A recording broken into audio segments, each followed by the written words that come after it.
Россия оккупирует даже море. Арест еще одного генерала и Грузию могут выгнать из ЕС, даже не приняв союз. Обо всем этом расскажу подробнее в эфире «Нехта». Самые важные и интересные новости. Россия, вероятно, отказалась от оккупации части Балтийского моря. Постановление правительства пропало с сайта. Сейчас это ничего не значит в контексте НАТО или даже в национальном контексте. Польша усиливает контингент на границе с Белоруссией. Мы защитим польскую границу. Похороны президента Ирана и реакция мира на это. Понятно, что Иран воспринимается как государство, которое существует, с ним надо иметь дело. Спасибо, что смотрите, спасибо за доверие, за лайки и комментарии тоже спасибо, и за то, что вы подписываетесь на наш канал. Но не забывайте еще про кнопочку «Супер спасибо», это тоже очень важно для тех, кто хочет нас поддержать. Поехали. Российские блогеры захватили Клещеевку в Донецкой области. Минобороны РФ якобы подтвердила эту информацию, а русские военкоры пишут, что ВСУ оттягивается за канал Северский Донецк, где выстроена оборона в виде линии опорных пунктов. Находится она под Бахмутом, и бои за село длятся уже около года. Арестован экс-командующий 58-й российской армии генерал-майор Иван Попов по подозрению в мошенничестве в особо крупном размере. Об этом пишет ТАСС, ссылаясь на какие-то свои источники. Мы знаем, какие источники у ТАСС. По какой причине на самом деле арестован Попов, официальной информации пока нет. Но, к примеру, телеграм-канал «Два майора» пишет, что изначально дело открывалось против заместителя Попова, ну а теперь против него самого.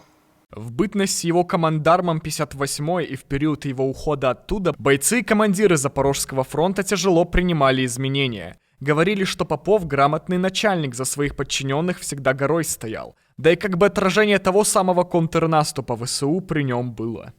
Дело Попова уже третье за последнее время дело против высокопоставленного чиновника от обороны. Началась история с Поповым еще в прошлом году, когда депутат Гурулев слил в сеть запись разговора Попова, где он рассказывает о проблемах в российской армии. Изменить морскую границу в Балтийском море планирует правительство РФ. Сделать это планируют рядом с Литвой и Финляндией. Во всяком случае, в проекте постановления правительства, опубликованном на соответствующем портале, говорится именно об этом. Минобороны предлагают объявить своими внутренними морскими водами часть акватории на востоке Финского залива, а также близ городов Балтийск и Зеленоградск в Калининградской области. Вместе с этим предлагают затронуть и район реки Нарва, особенной для России зоны и особенно опасной для провокаций. Видимо, НАТО пора просыпаться и доказать способность адекватно оценивать угрозы, считает глава Комитета по иностранным делам парламента Эстонии. Такими шагами Россия испытывает готовность НАТО защищаться. До сих пор Владимир Путин, получал сигнал, что НАТО не осмеливается ссориться с Россией, как помощь Украине в полсилы и ограничения на применение западного оружия, закрывание глаз на пролет российских ракет и дронов, масштабное подавление сигнала GPS, создание проблем для жизненно важной инфраструктуры. Даже послы стран НАТО не решаются на совместный визит в Киев, чтобы это не выглядело, будто НАТО в состоянии войны с Россией. В Финляндии пока не видят в этом проблемы, но, видимо, только пока. Министр иностранных дел говорит, что в законодательстве заложен пересмотр морских границ раз в 30 лет. Сейчас это ничего не значит в контексте НАТО или даже в национальном контексте, поскольку у нас нет никакой официальной информации о том, что именно Россия собирается делать. Потому что у нас есть соглашение между нашими странами, но есть и международные конвенции. В частности, морская конвенция ООН, которая действительно обязывает Россию. Так что мы спокойно следим за ситуацией, выясним на официальном уровне, что это за история, и после этого сможем понять, как нам реагировать. В эстонском МИДе заявляют, что такая провокационная смена границ может свидетельствовать о том, что Россия пытается посеять сомнения. Но через некоторое время текст с сайта пропал, и сейчас найти его можно только в веб-архивах. В Польше готовы увеличить количество войск на восточной границе и усилить оборону на этом направлении. Мы готовы увеличить военное присутствие на польско-белорусской границе. Мы защитим польскую границу. Полиция и пограничная служба будут поддержаны и оснащены еще лучшим оборудованием. К тому же, по словам министра, Польша закупает 4 разведывательных аэростата у Соединенных Штатов, которые тоже будут следить за ситуацией на северо-восточной и восточной границе и будут встроены в общую систему противовоздушной обороны. Сумма контракта чуть меньше $1 миллиарда. В МИДе Литвы предложили расторгнуть ряд договоров с Россией и с Беларусью за компанию. Денонсировать предлагают соглашения о правовой помощи и правоотношениях по гражданским, семейным и уголовным делам. Также перестанут действовать договоры об избежании двойного налогообложения, доходов и налоговых правонарушениях. Должно быть политическое понимание того, что мы не рассчитываем на сотрудничество с Россией, потому что его уже давно нет.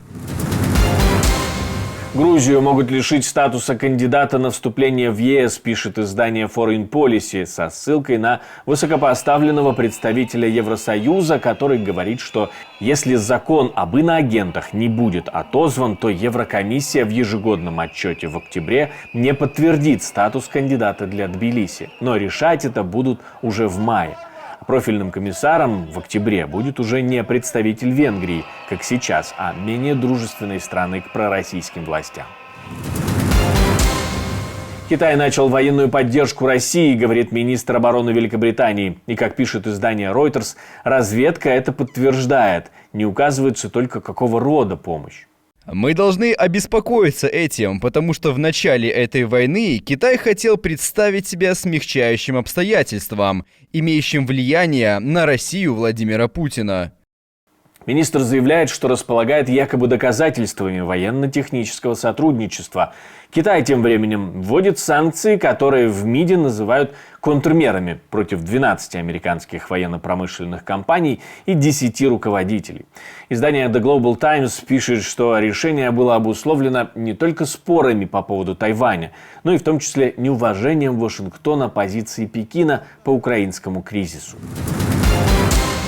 Похороны иранского президента Ибрахима Раиси в среду состоялись в Иране. По всей стране прошли памятные мероприятия. В Тегеранском университете собрали представителей 40 стран. Эти мероприятия, а в Совете Безопасности ООН почтили минутой молчания президента Ирана. Подобное чествование вызвало резонанс в сети, где вспоминают Раиси, которого еще в бытность прокурором называли «тегеранский мясник», и вспоминают Махсу Амини, убийство которой в отделении полиции стало катализатором протестов в Иране. Там, когда даже европейские парламентарии, женщины там себе отрезали волосы, в знак как бы вот протеста.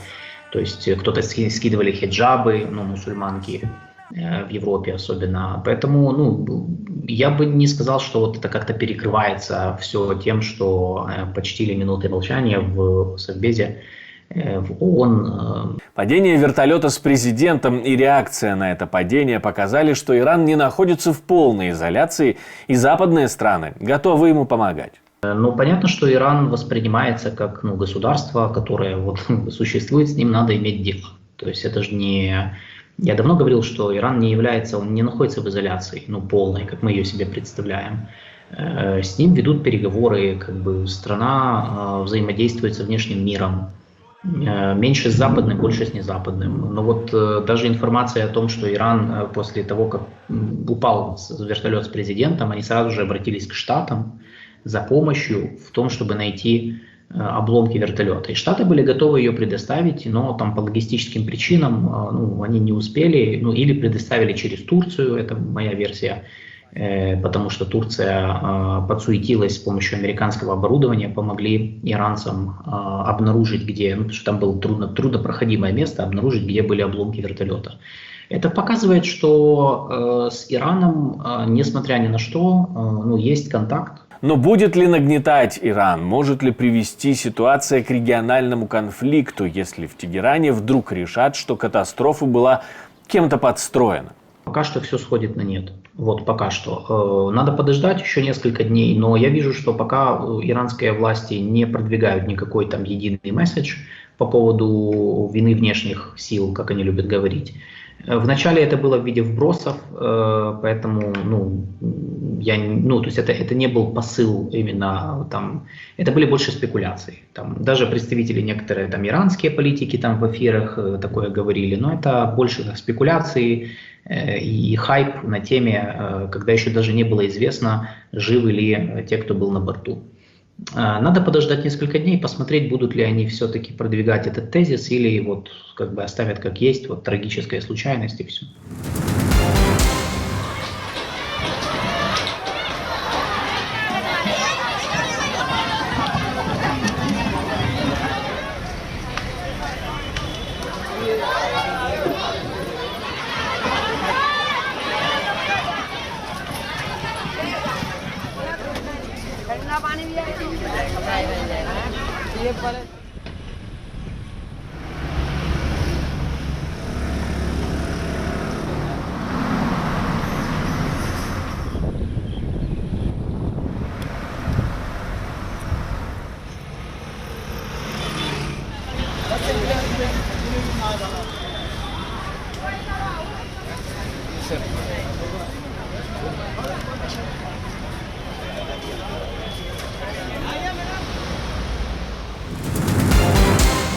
Я хочу снова напомнить вам, что мы существуем только благодаря вашей поддержке, вашему спонсорству, вашим донатам и тому, что вы нажимаете кнопочку «Супер спасибо». Именно поэтому мы можем снимать новые видео, мы можем позволить себе снимать новые видео, ведь YouTube практически не монетизирует наши продукты. Вот такие вот правила у этой платформы. В любом случае, продолжайте делать то, что вы делаете, это правильная позиция, и можете ставить лайки, оставлять комментарии и подписываться на наш канал, если вы все еще этого не сделали, то сделайте. На этом у меня все. До встречи и хороших вам новостей.